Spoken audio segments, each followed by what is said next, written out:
자, 마가복음 10장 13절에서 16절 말씀입니다. 마가복음 10장 13절에서 16절 말씀 여러분하고 저하고 함께 교독하도록 하겠습니다. 제가 먼저 봉독하겠습니다. 사람들이 예수께서 만져주심을 바라고 어린 아이들을 데리고 오매 제자들이 꾸짖건을 예수께서 보시고 노하시어 이르시되 어린 아이들이 내게 오는 것을 용납하고 금하지 말라. 하나님의 나라가 이런 자의 것이니라. 내가 진실로 너희에게 이르노니 누구든지 하나님의 나라를 어린아이와 같이 받들지 않는 자는 결단코 그것에 들어가지 못하리라 하시고 그 어린아이를 안고 그들을 위해 안수하시고 축복하시니라. 아멘. 우리 오늘은 마가복음 10장 13절에서 16절 말씀을 가지고 어린아이와 같이라는 제목으로 하나님의 말씀을 전하도록 하겠습니다. 여러분, 한국 사회가 옛날에 비하면 훨씬 더 갈등과 분열이 좀 많은 편이 아닌가 하는 생각을 저는 좀 느낍니다. 여러분들도 아마 그렇게 느끼지 않을까 싶어요.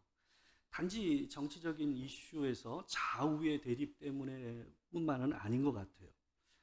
여러분, 우리나라는 한강의 기적이라는 이 세계적인 유례가 없는 일을 이룬 나라입니다. 아주 짧은 기간 안에 엄청난 경제 발전과 제일 가난하던 나라가 이 빚을 다 갚고 남을 도울 수 있는 나라가 된 나라가 이 나라입니다. 이 기적과 같은 일을 이룬 나라 아니겠습니까? 근데 여러분, 이 한강의 기적이라고 불리는 이 세계 유례가 없는 이런 일이 급격한 이 경제 발전을 이루긴 했지만 그와 더불어서 어떤 일이 일어났습니까? 이 짧은 기간 안에 사회 변화가 너무나도 급격하게 일어났어요.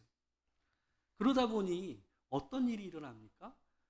크게 차이가 나지 않는 세대 안에서 소통의 공감대가 적은 거예요. 엄마와 딸 사이에, 아들과 아빠 사이에 세대가 나눠봐야 뭐 몇십 년 아닙니까? 근데 그 몇십 년이 어때요? 굉장히 큰 간격을 느끼게 하는 사회가 돼버린 게 이 나라의 현실입니다. 여러분, 유럽을 보통 여러분 보시게 되면 유럽 사진 한번 볼까요? 사진인데 보게 되면 넘겨주세요. 이게 지금 밀라노 시내 풍경이거든요. 여기 보시게 되면 건물들이 딱 보기에도 어떻습니까? 고풍스럽죠. 그죠? 이게요, 어떤 우리나라처럼 어떤 무슨 전통적인 어떤 자리를 가서 볼 수 있는 그런 건물이 아닙니다. 그냥 거리에 있는 집이에요. 실제로 이 사람들이 사는 건물이에요. 그러니까 여러분, 이들의 삶의 환경이 어떻다라는 거예요? 한 100년 넘은 건물들 안에서 이 세대와 세대를 거듭해서 이 사람들이 자라난 거예요. 그 말은 뭐냐 하면 사람들이 자라난 환경이 100년 어간이라 할지라도 그들 안에서 사회적인 자라남의 환경이 어때요? 간격이 크지 않다라는 거예요. 근데 그에 비해서 여러분, 우리나라는 어떻습니까? 우리나라 사진 한번 볼까요? 이게 남산에서 찍은 사진인 것 같아요. 이거 보시게 되면 거의 다가 아파트 아니면 빌딩 숲으로 이 도심이 이루어져 있어요. 여러분, 간간히 보이는 전통적인 건물은 아주 역사적인 건물이거나 그런 거 아닌 이상 우리나라에서는 역사적인 건물을 보기가 쉽지가 않습니다. 그 말은 뭡니까? 여러분, 이 우리나라의 도심의 건축물만 보더라도 세대 안에서 갭이 얼마나 큰가 하는 것들을 한눈에 볼 수 있는 모습이라는 거예요. 여러분, 너무나도 간격이 큰 삶의 환경이 이렇게 공존하는 사회는 굉장히 드뭅니다, 세계적으로. 그래서 유럽에 있는 사람들이 우리나라를 오게 되면 어떻습니까? 매우 이국적이기 때문에 특별한 감정을 느낀다고 얘기들을 많이 합니다. 또한 우리 또한 유럽을 가게 되면 전혀 다른 환경이기 때문에 거기서 이국적인 특별함을 느끼죠. 여러분, 어떤 면에서는 우리 사회에 존재하는 세대의 간격을 보여주는 한 단면이 이런 건축물의 모습에서도 한번 보여줄 수 있다라고 저는 생각을 합니다. 여러분, 세대의 간격이 크다 보니 서로를 존중하거나 이해하는 부분이 적을 수밖에 없어요. 여러분, 건강한 사회는 어떻습니까? 노인들의 그리고 어른들의 지혜가 존중을 받고 또 청년들의 이 젊은이들의 새로운 도전이 격려를 받는 사회가 건강한 사회입니다. 근데 서로 간에 이해하고 공감대가 적다 보니까 어떨까요? 노인들의 지혜들을 젊은이들이 잘 받아들이지 않아요. 젊은이들의 도전과 삶의 상황들에 대해서 노인들이, 어른들이 그들을 잘 격려하지 않아요. 탐탁지 않게 기성세대들이 보는 눈들이 많다라는 거예요. 여러분, 서로를 향한 존중과 이해가 부족한 사회는 가정과 사회와 직장에서 많은 사회적 비용을 물게 만들게 돼 있어요. 어른들의 지혜를 존중하고 배우지 않는 젊은이들은 결국 자기가 자기 인생 안에서 뭘 거듭할 수밖에 없을까요? 시행착오를 더 많이 하면서 인생을 살 수밖에 없습니다. 또한 젊은이들의 도전과 창의적인 삶을 격려해주고 인정해주지 않는 사회는 어떨 수밖에 없을까요? 창의적이고 새로운 미래적인 삶을 살 수 있는 사회가 덜 될 수밖에 없습니다. 여러분, 교회 안에도 이런 갈등이 있어요. 교회가 사회 안에 있기 때문에 교회 안에도 동일한 이 사회 안에 있는 문제들을 배태하고 있다라는 거예요. 그러다 보니 교회 안에 어떻습니까? 많은 교회들이 젊은이들과 아이들이 점점 너무 많이 줄어들고 있어요. 그리고 점차 교인들의 평균 연령이 올라가고 있는 상황이 우리 교회의 현실이기도 합니다. 여러분, 오늘 우리는 어버이 주일과 어린이 주일을 함께 보내고 있습니다. 우리 교회가 하나님 앞에서 해야 할 중요한 사명 중에 하나는 우리 어린 세대와 젊은 세대들이 하나님을 믿을 수 있는 환경을 조성해 주는 거예요. 그것이 어른으로서 마땅히 해야 될 가장 큰 의무 중에 하나인 줄 믿습니다. 여러분, 오늘날 어린이들은 참 많은 관심과 사랑 안에서 자라납니다. 얼마나 밝습니까? 여러분 어린 시절에 비해서 우리 아이들을 보시게 되면 얼마나 밝고 또 얼마나 뭐랄까요? 자기 표현이 분명하지 않아요? 그게 많이 다른 거죠. 근데 여러분, 이런 모습은 솔직히 오래되지 않은 이 모습입니다. 여러분, 유엔이 세계 어린이날을 제정한 때가 어느 때냐면 1954년 12월 14일이었습니다. 이때 처음으로 세계 어린이날을 제정했어요. 우리나라의 어린이날이 제정된 거는 1922년이었습니다. 굉장히 빨리 됐죠?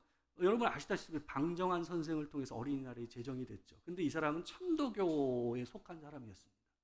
천도교 서울지부 이 소년회에 속해 있던 방정환 선생이 중심이 돼서 이 1922년 5월 1일에 어린이날을 제정했어요. 그리고 그 다음 해부터 이것이 실행이 됐고, 이 해방 이후 1946년도에 오늘날과 같은 5월 5일에 처음으로 이 어린이날을 지내기 시작한 겁니다. 그게 이 어린이날의 유래입니다. 여러분, 이처럼 어린이에 대한 배려와 사랑의 태도, 아이들은 보호를 받아야 될 대상이다라는 이런 개념은 솔직히 이거는 현대적인 개념입니다. 고대 시대 때는 이런 개념이 아예 없었어요. 고대 시대 때 어린이는 가계에 도움이 안 되고 또한 언제 죽을지 모르는 아리까리한 인생이에요. 그게 고대 시대 때 어린이의 개념이었어요. 여러분, 우리나라만 하더라도 100년 전 생각해 보세요. 아니 100년까지만 안 가더라도 여기 안에 지금 아까 우리 그 선물을 받으셨던 어르신들 세대만 하더라도 어땠습니까? 태어나자마자 호적에 올리는 경우가 흔했나요? 흔치 않았죠. 그죠? 그래서 여러분 세대를 보게 되면 어떤 경우가 많냐면 자기 진짜 나이를 따로 가지고 있는 사람들이 흔했습니다. 그러니까 보통 1년 후에 호적에 올렸기 때문에 그런 경우가 많았거든요. 그죠? 여러분, 그게 왜 그랬습니까? 유아 사망률이 높았기 때문에 그렇습니다. 그래서 항상 아이들은 이 아웃사이더처럼 밀려져 있었던 세대가 바로 이 옛날부터 아이들은 그랬다라는 것입니다. 예수님 당시에도 어린이들은 이 관심의 대상이 아니었습니다. 가끔 부모의 손에 이끌려가지고 랍비들한테 이 축복 기도를 받는 경우들은 있었습니다. 그렇지만 오늘 본문은 예수님께 자기 아이들을 데리고 온 사람들의 이야기로 시작이 되는데요. 오늘 본문에서도 이 시대의 어린이에 대한 생각이 어떠했는가를 갖다 우리에게 딱 보여줍니다. 여러분 13절을 한번 보겠습니다. 13절을 보시게 되면 어떤 내용이 있냐면 사람들이 예수님께 만져주심을 바라고 어린 아이들을, 자기의 어린 아이들을 데리고 왔다라는 표현이 있어요. 여기에 나오는 만져주심이라는 것은 기도를 뜻하는 것 같지는 않아요. 어떤 거냐 하면 항상 예수님께서 많은 사람들, 무리들 가운데 계셨기 때문에, 수많은 사람들이 몰려 있었기 때문에 이 사람들이 예수님께 안수 기도를 바랄 만큼 그런 환경이, 또한 그런 마음을 갖기가 쉽지가 않았을 것입니다.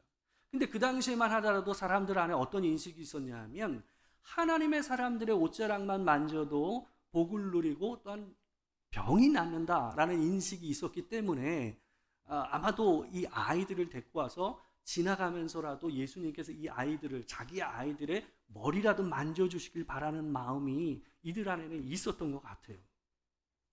그러나 그 모습을 보고 제자들이 제지를 합니다. 그리고 제지할 뿐만 아니라 단지 막는 데서 끝난 것이 아니라 그들을 꾸짖었다라고 오늘 본문에서 얘기를 하고 있습니다. 여러분, 우리가 그냥 보기에 이 제자들의 행동을 오늘날 우리의 입장에서 보게 되면 어떻게 느끼기가 쉽습니까? 오늘날 아이들을 얼마나 큰 대접을 합니까? 근데 예수님의 제자들이 이런 행동을 했다라는 것 자체만으로도 아마 오늘날 그랬으면 아마 당장 누군가가 이 카메라를 켜가지고 찍어서 유튜브에 올렸을 일 중에 하나였을 겁니다. 아이들한테 함부로 하니까.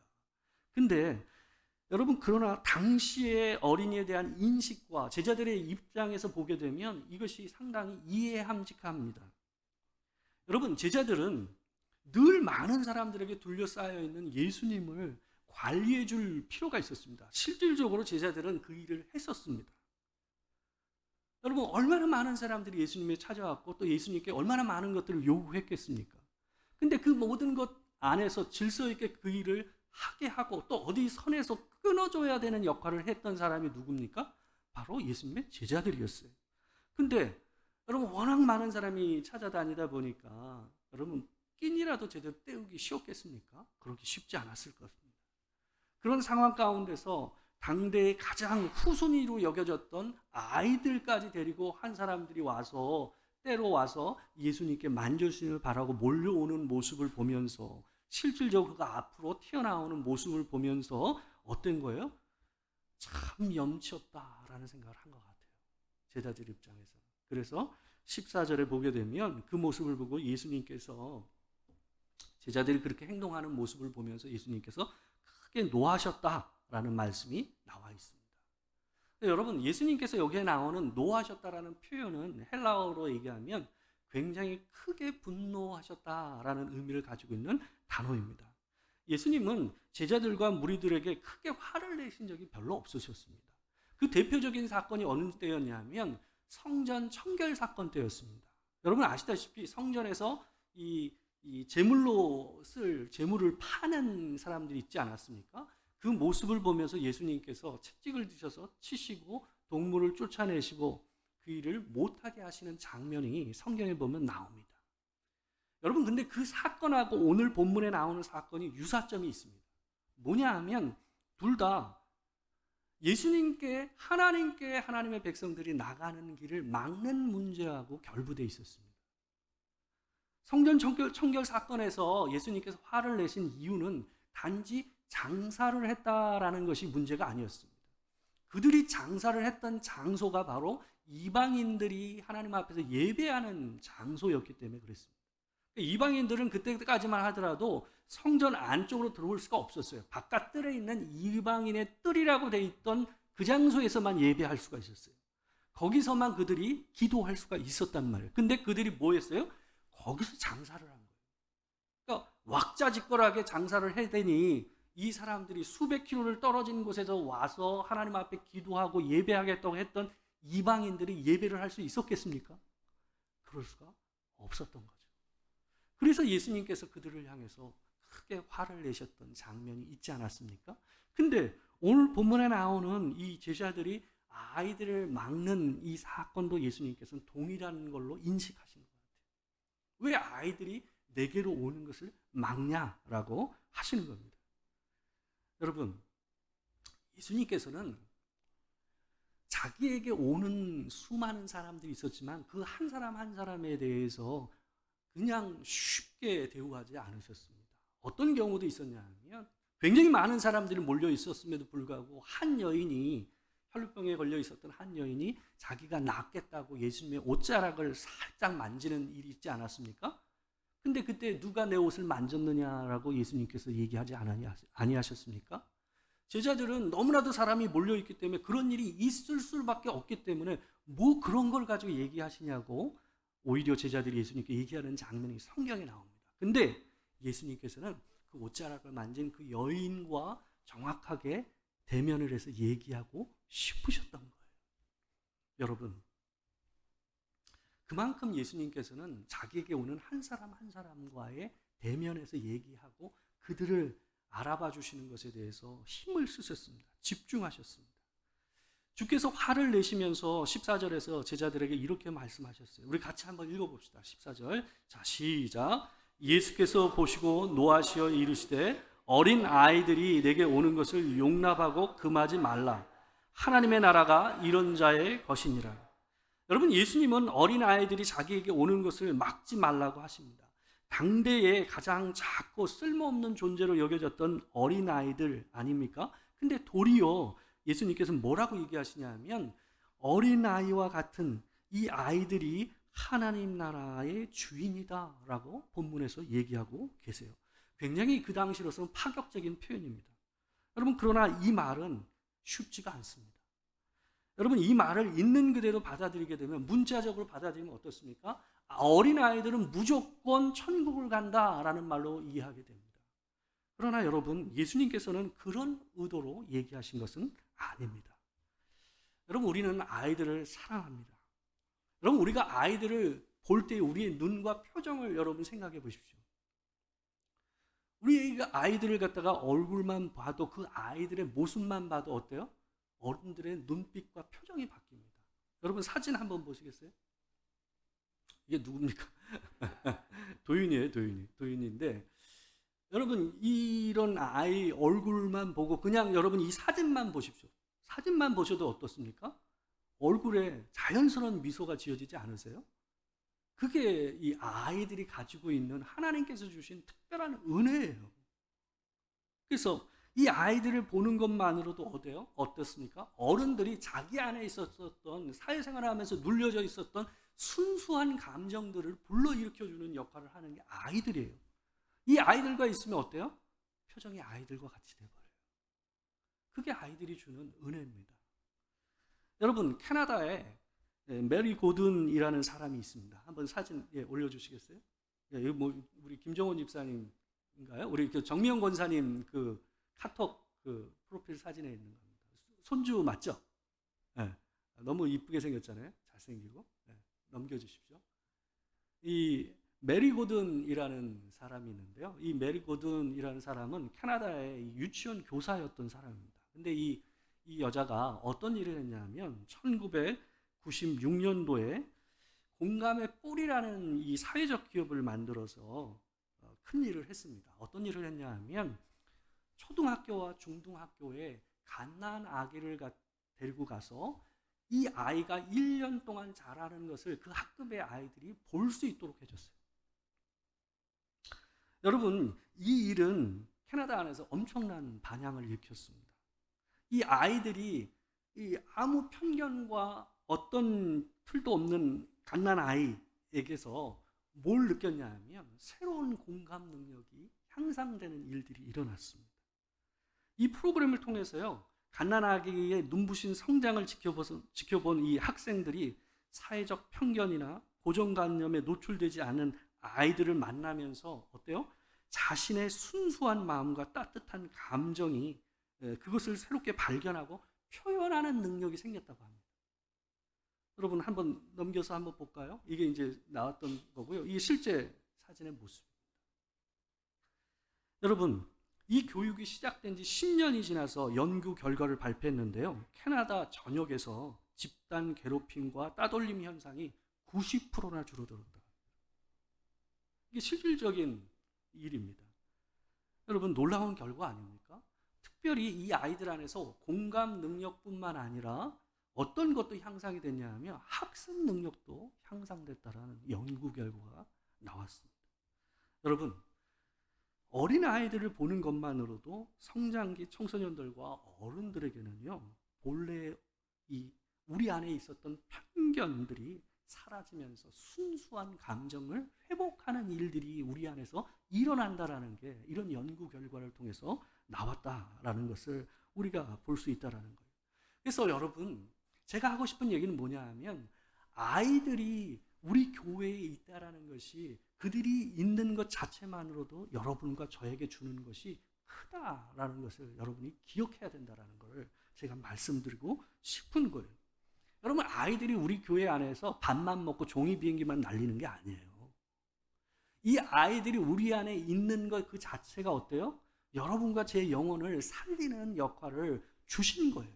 하나님께서는요, 교회 안에 있는 모든 세대의 아이뿐만 아니라 노인 또한 젊은이 그 한 사람 한 사람에게 부여하신 특별함이 있어요. 그 세대에만 느낄 수 있는 감정과 특별한 것이 있다고요. 여러분, 우리 서영이나 주영이 또한 성훈이와 같은 젊은이를 보면서 어떤 감정을 느끼십니까? 여러분의 젊은 시기를 갖다 보지 않으세요? 솔직히 젊을 때는요, 화장을 안 해도 이뻐요. 근데 얘네들은 몰라요. 이 말이 무슨 말인지 몰라. 왜냐면 우리도 그랬거든요. 그때는 우리가 가지고 있는 특별함을 그 시기 때는 몰랐어요. 제 말 맞죠? 근데 여러분이 나이가 드시고 좀 얼굴이 좀 밑으로 내려오기 시작하면서 어때요? 느끼지 않으세요? 내가 서영이 때는, 내가 주영이 때는, 그죠? 우리 성훈이 때는. 그래서 여러분들이 항상 젊을 때 사진을 가지고 다니시는 거예요. 확인시켜 주려고. 나도 이랬어. 보면 연세 드신 분들이 항상 뭐냐 하면 자기 젊을 때 사진, 어렸을 때 사진들을 가지고 다니시더라고요. 여러분, 그래서 교회 안에 있는 우리 아이들, 또한 우리 젊은이들을 우리를 위해서 아이들을, 우리를 위해서 젊은이들을 챙겨야 되는 거예요. 그 아이들이 있음으로써 우리가 잃어버렸던 어떤 것을 되찾게 만들어주는 일을 하나님께서 하신다라는 것을 기억하셔야 된다라는 거예요. 그래서 교회 안에 아이들의 울음소리, 웃음소리, 또한 다투는 소리, 때로는 뛰어다니면서 소리 시끄럽게 내고 하는 그런 소리가 있는 것이 교회가 건강하다는 증거예요. 시끄럽다고 생각할 이유가 없어요. 그 얼마나 복입니까? 얼마나 감사한 일입니까? 여러분 그러나 그렇다고 해서 아이들이 그냥 천국에 들어가는 것은 아닙니다. 아이들 안에 그런 아름다운 것이 있기도 하지만 우리들이 가지고 있는 죄성도 그대로 우리 아이들 안에 있는 거예요. 단지 때가 덜 묻은 것뿐이라는 거죠. 여러분, 한 아이를 키우는 엄마, 두 아이를 키우는 엄마, 세 아이를 키우는 엄마의 목소리와 성격이 다릅니다. 그렇게 될 수밖에 없어요. 왜요? 애들이 말을 잘 안 들으니까. 한마디 해가지고 잘 얘기들이 말을 안 들으니까 자꾸 목소리가 커질 수밖에 없어요. 애 키워보셨잖아요. 오죽하면 아이 볼래 밭일할래 그러면 밭일한다 그러잖아요. 그죠? 그 얘기 들어보셨죠? 그만큼 아이 키우는 것이 힘든 거예요. 아이 키우는 게 그만큼 힘든 거란 말이에요. 여러분, 어른들 안에 있는 죄성이 아이들 안에도 그대로 있습니다. 근데 아이들은 그것을 어른처럼 계획적으로 교묘하게 숨기는 능력이 부족한 것뿐이에요. 그냥 있는 대로 드러나는 거죠. 여러분, 예수님께서 하나님 나라가 이런 자의 것이라고 하신 말씀의 의미는 이런 의미를 담는 겁니다. 여러분 15절을 잠시 보겠습니다. 같이 읽겠습니다. 자, 시작. 내가 진실로 너희에게 이르노니 누구든지 하나님의 나라를 어린아이와 같이 받들지 않는 자는 결단코 그것에 들어가지 못하리라 하시고, 예수님께서 하나님 나라가 이런 자의 것이다라고 하신 것은 모든 면에서 어린아이가 천국에 합당하다라고 얘기하신 것이 아닙니다. 어린아이의 한 측면을 빗대어서 비유적으로 얘기하고 계신 거예요. 그게 어떤 측면이냐 하면 여기 보면 누구든지 하나님의 나라를 어린아이와 같이 받들지 않는 자는 그것에 들어가지 못하리라 라고 되어 있는데, 여기 보게 되면 받들지 않는다라는 표현이 되어 있지만, 여러분 본래 이것은 좋은 번역은 어떻게 번역을 해야 되냐 하면 이 받들다라는 표현을 받아들이다라는 표현이에요. receive라는 표현으로 표현해야 돼요. 받아들이다. 여러분, 아이들 안에 있는 수용성을 얘기하는 거예요.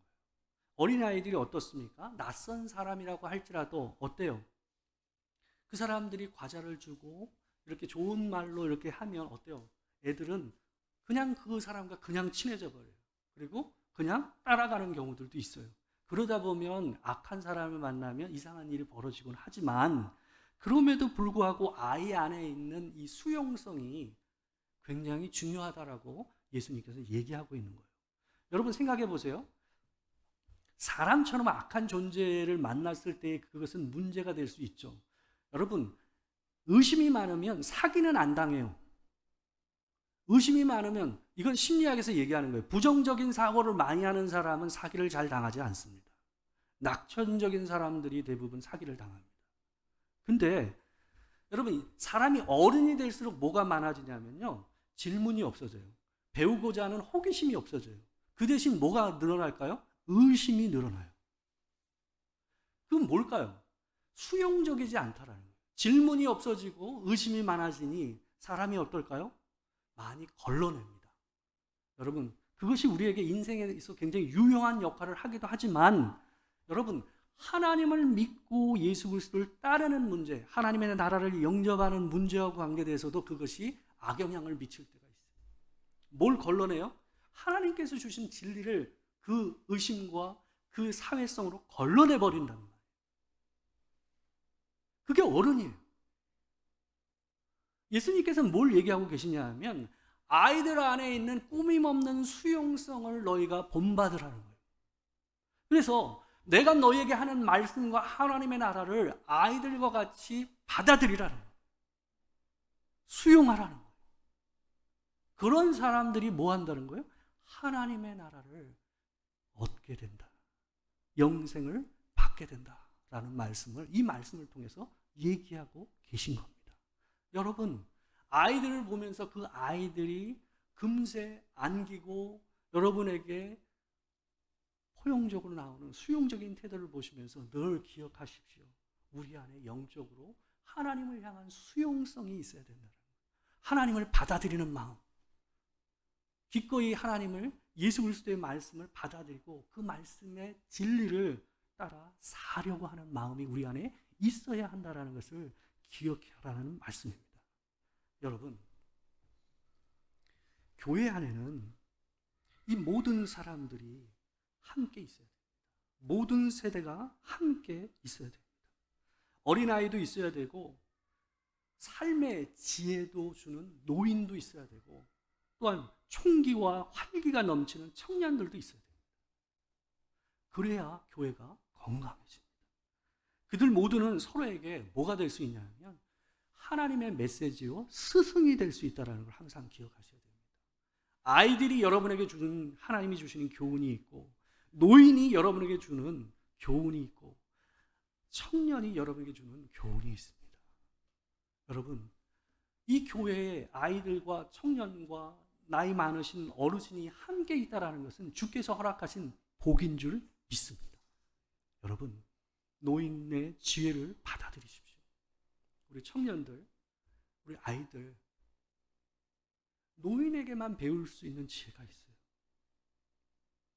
여러분에게 익숙한 디지털 세계를 모른다고 해서 노인들이 지혜가 없는 게 아닙니다. 삶의 지혜는 컴퓨터로 배울 수 있는 게 아니에요. 그래서 노인분들이 얘기하시는 말씀에 대해서 귀를 기울이십시오. 그것이 여러분에게 자양분이 되고 인생에 2번 넘어질 걸 1번 넘어지게 만들어줄 거예요. 저는 그렇게 생각합니다. 그리고 여러분들, 아이들을 보시면서 많이 안아주세요. 많이 사랑해주세요. 좋은 말을 많이 해주세요. 그리고 격려해주세요. 그러면 우리 청년들과 우리 아이들이, 여러분 청년기 때 힘드셨잖아요. 그죠? 청년기 때 힘드셨잖아요. 그럼 이 아이들이 그 한마디로 힘을 내서 더 잘 살게 될 줄 믿습니다. 이 교회가 진짜 가족이 돼서 하나님 안에서 살아가는 교회가 되길 주의 이름으로 축원합니다. 기도하겠습니다. 사랑하는 주님, 우리에게 아이를 주심도, 우리에게 청년을 주심도, 우리에게 노인을 주심도 하나님의 귀한 메시지요 은혜인 줄 믿습니다. 하나님, 우리가 함께 할 수 있음이 감사요 은혜인 줄 믿사오니 하나님, 우리에게 허락하신 은혜를 따라 노인들은 우리 청년들과 자녀들에게 지혜를 주고, 우리 청년들은 노인들에게 지혜를 받고, 또한 교회의 활기와 활력을 불어넣는 인생이 되게 하시고, 우리 어린 아이들은 우리에게 하나님을 향한 순수한 마음과 수용하는 마음을 주게 하여 주시옵소서. 온 교회가, 이 교회가 온 세대 안에서 하나님께서 주신 메시지와 스승됨을 받아들임으로써 건강하게 서는 은혜가 있도록 주님 도와 주시옵소서. 지금은 우리 주 예수 그리스도의 은혜와 아버지 하나님의 크신 사랑과 성령의 교통하심이 진실로 하나님 앞에서 주의 말씀을 온전히 받아들이고, 또한 그 은혜 안에 살며 아이들에게 천국의 문이 돼서 우리들의 삶과 말이 그들에게 천국으로 가는 문이 되게 하는 귀한 어른이 되기를 다짐하는 모든 성도들 위해 지금으로부터 영원토록 함께 하시기를 축원하옵나이다. 아멘.